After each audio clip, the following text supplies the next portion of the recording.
So once we're done analyzing all of our ABF files and we've generated all of our auto event stats .mat files, we can verify the automation detection of our events using another program within MATLAB.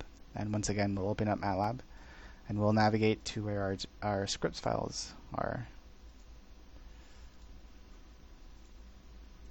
And I'll open up the recent and I'll look for a file called editevents.m. I'll right click on that and select run, and I'll get a new window here. And what I'll want to do is open up the folder. I'll look for my folder of interest.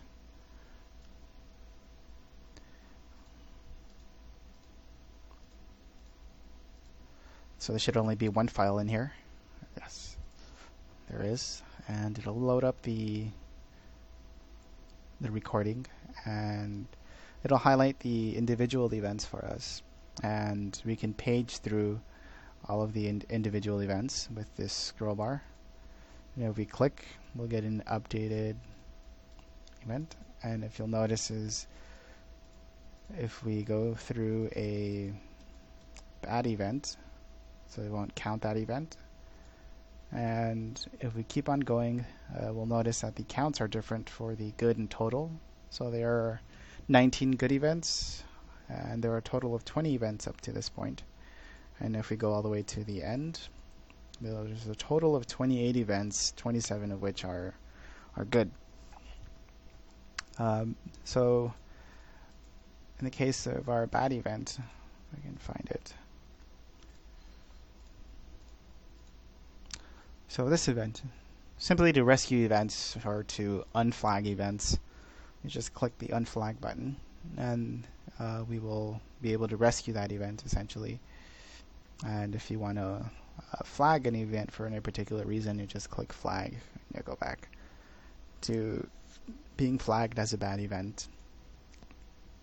And so the other thing you'll notice is in this our primary window is if you click anywhere on the window, you'll get a kind of cropping action, and it'll crop kind of based with respect to the peak of this event, and anything clicked to the left of the peak will be cropping the tail end of our rising curve, and anything clicked to the right of the peak will be cropping the tail end of our decay curve over here.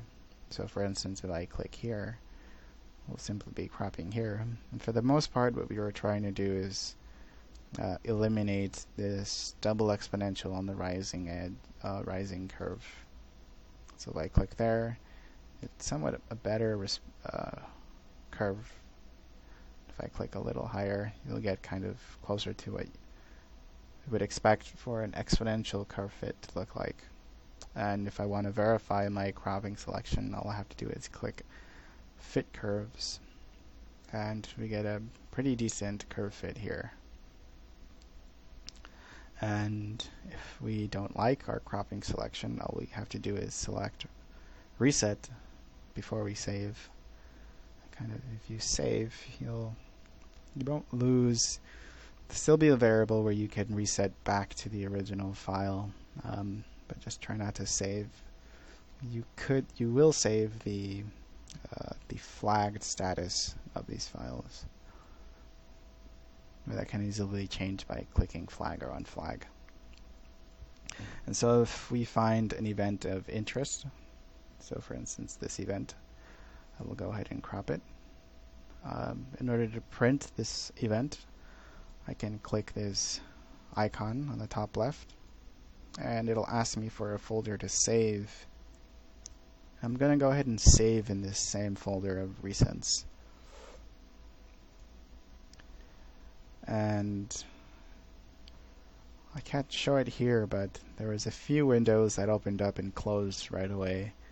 Essentially the windows are these files, and if we open up these files, these are PDFs of our events, and they were saved kind of where we had asked them to be saved.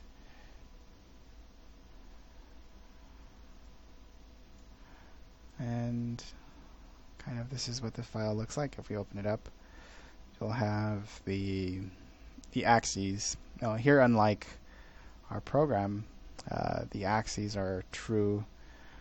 In our program, we don't have true axes. So the units, except for the time, the units of the amplitude are arbitrary.